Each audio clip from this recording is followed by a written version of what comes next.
Hola, yo soy Raquel Macías Aybar y esta es mi segunda evidencia de México en el siglo XXI, la globalización en México. En este proyecto veremos cómo ha cambiado el contexto económico de nuestro país a través del tiempo a partir de la Segunda Guerra Mundial, los modelos económicos que se han implementado desde entonces y los procesos que ha tenido que pasar para integrarse al contexto global en el que vivimos hoy en día. Comenzamos con la Segunda Guerra Mundial, la cual, a pesar de lo catastrófico que fue para el mundo, siendo un terrible evento en la historia de la humanidad, dio como resultado un efecto favorable para México, ya que le permitió cambiar su esquema de producción industrial. La guerra propició la unidad de distintos sectores productivos del país en torno al nuevo proyecto de desarrollo económico. Esto sucedió ya que durante este periodo, las grandes potencias disminuyeron tanto las importaciones obtenidas de países en desarrollo, como lo fue en el caso de México, así como exportaciones de productos manufacturados, permitiendo que estos países comenzaran a producirlos, y a través de la industrialización pudieran contrarrestar los efectos económicos de la guerra junto con la crisis económica de 1929. De esta manera, México adoptó el modelo de sustitución de importaciones, en el cual se buscó que los productos manufacturados que se importaban ahora fueran producidos dentro del país, para autoconsumo y en algunos casos para exportación, ya que se aprovechaban los espacios que habían dejado dichas potencias, que habían dirigido su producción hacia los requerimientos de la guerra. Algunos de estos productos fueron alimentos, productos químicos y textiles. Sin embargo, al finalizar la guerra, muchos de estos mercados externos se perdieron por la falta de competitividad, y dichas manufacturas terminaron siendo casi completamente para consumo interno. Es importante señalar que en este momento las relaciones de México con Estados Unidos fueron indispensables, ya que si bien había existido una tensión entre estos países luego del periodo postrevolucionario, además de los conflictos derivados de la expropiación petrolera, Estados Unidos buscó un acercamiento a México para firmar convenios que permitieran resolver problemas con las compañías petroleras y la deuda externa, así como para adquirir un compromiso de colaboración y defensa común ante la amenaza de guerra. Estos elementos favorecieron que de este país proviniera una gran parte del capital, así como la tecnología que se requería para el proceso de industrialización que se llevó a cabo. Ahora, comprendamos un poco mejor los modelos económicos que se utilizaron en este periodo, entre 1940 y 1982, así como las consecuencias que tuvo cada uno. Comenzamos con el modelo de sustitución de importaciones, del cual se dice que tuvo lugar durante un periodo denominado desarrollo estabilizador, que abarca desde inicios de la Segunda Guerra Mundial en 1939 hasta su fin en 1945, y como consecuencia de la efectividad del modelo económico, sus beneficios se extienden hasta 1970. Los presidentes durante esta época fueron Manuel Ávila Camacho, Miguel Alemán Valdés, Adolfo Ruiz Cortines, Adolfo López Mateos y Gustavo Díaz Ordaz. Este periodo se caracterizó por un crecimiento económico que dio lugar a bajas tasas de inflación y una gran estabilidad económica. México pasó a ser una sociedad urbana debido a la industrialización y el crecimiento económico y demográfico. Más adelante, durante el mandato de Luis Echeverría, se implementó el llamado desarrollo compartido o economía mixta, en el que se compartía la inversión del sector público con el privado. Esto sucedió ya que luego de la expropiación petrolera se hallaron nuevas reservas de hidrocarburos, lo que dio confianza al gobierno de incrementar el gasto público, gastando los recursos provenientes del petróleo de forma apresurada, en lugar de invertirlos en infraestructura o educación. Cuando el precio internacional del petróleo comenzó a disminuir, se produjeron serias ineficiencias productivas que terminaron frenando el desarrollo industrial y el crecimiento económico que se había logrado hasta ese momento. Para 1976, cuando José López Portillo comenzó su periodo presidencial, el país se encontraba en una situación muy difícil, por lo que para detener una muy probable crisis financiera, se tomaron ciertas medidas. La moneda se devaluó, se estableció el control de cambios, se nacionalizó la banca y se detuvo temporalmente el pago de la deuda externa. Sin embargo, con todos estos factores, sumado a que los empresarios retiraron sus capitales del país y que el país tuvo que solicitar más y mayores préstamos, cuyos ajustes tuvieron que aceptar por la presión de organismos internacionales, aumentó el endeudamiento externo. Finalmente, el modelo neoliberal es aquel que promueve la liberación y desregularización del comercio y de las inversiones, eliminando la intervención del gobierno en las actividades económicas. Este modelo fue adoptado en México en 1982 con el gobierno de Miguel de la Madrid.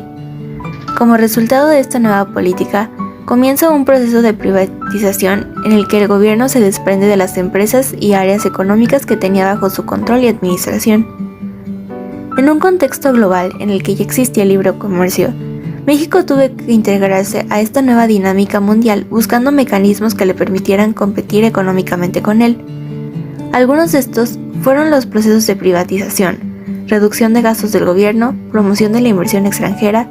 el impulso de la industria maquiladora y el ingreso a organismos y acuerdos comerciales.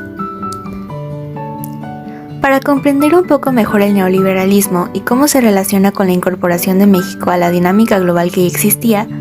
debemos saber que este concepto fue propuesto o definido en sus inicios, entre otros autores, por Milton Friedman, un economista americano que postula que el neoliberalismo es aquel modelo en el que el Estado no es un actor activo sobre la economía, y que si alguien debía ejercer el control de la economía, ese debería ser el capital privado. Por otra parte, tenemos el término de globalización, que de acuerdo al sociólogo Castells, fue un cambio que se puede comprender a partir de la nueva base material que soporta el mundo y que es denominada tecnologías de información y comunicación, la cual trajo como consecuencia cambios sustantivos en el mundo, en la manera de comunicarnos, en la economía y el comercio electrónico.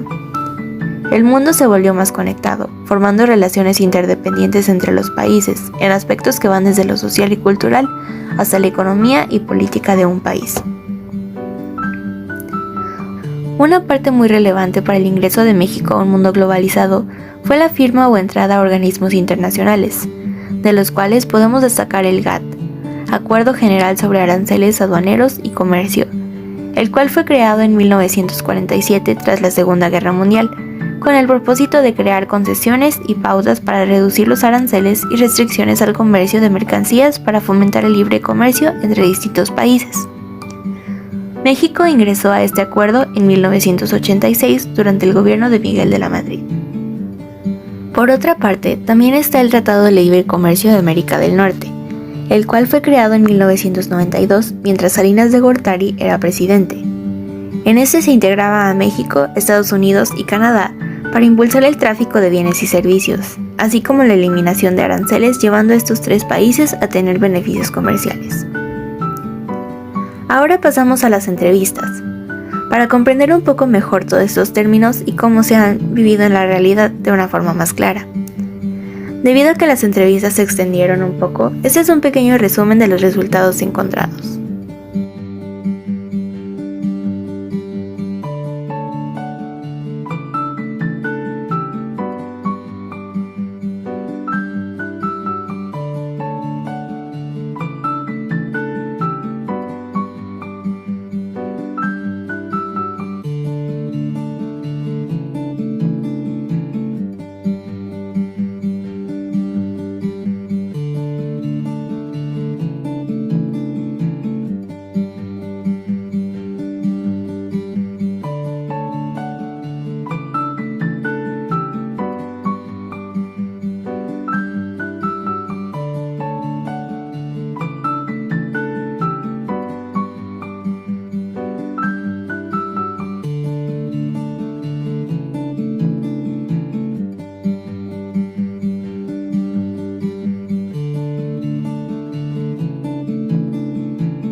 En conclusión, podemos ver que el mundo ya se encuentra completamente globalizado, y es casi seguro decir que ya no hay marcha atrás.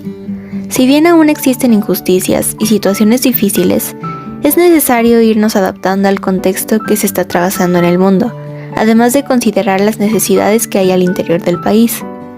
Creo que México ha pasado por situaciones complejas de las que aún no se termina de recuperar, y probablemente tome un buen tiempo en hacerlo, ya que es algo que depende tanto de las acciones de gobierno como de la población. Las opiniones de las personas varían demasiado según lo que les haya tocado vivir y las experiencias que han tenido. Sin embargo, el país tiene consecuencias de la misma manera y en algún momento todos terminan afectados. Podemos ver también la importancia que han cobrado las redes sociales y el Internet, con todo el impacto que han tenido y el desarrollo que han significado en los últimos años, abriendo posibilidades y oportunidades nuevas en casi todos los ámbitos en nuestra sociedad moderna. Es así que nos queda solamente pensar en el futuro, que parece bastante incierto y que aún fuera de nuestro control, podemos influenciar con las pequeñas decisiones que vamos tomando en nuestro día a día. Gracias por su atención.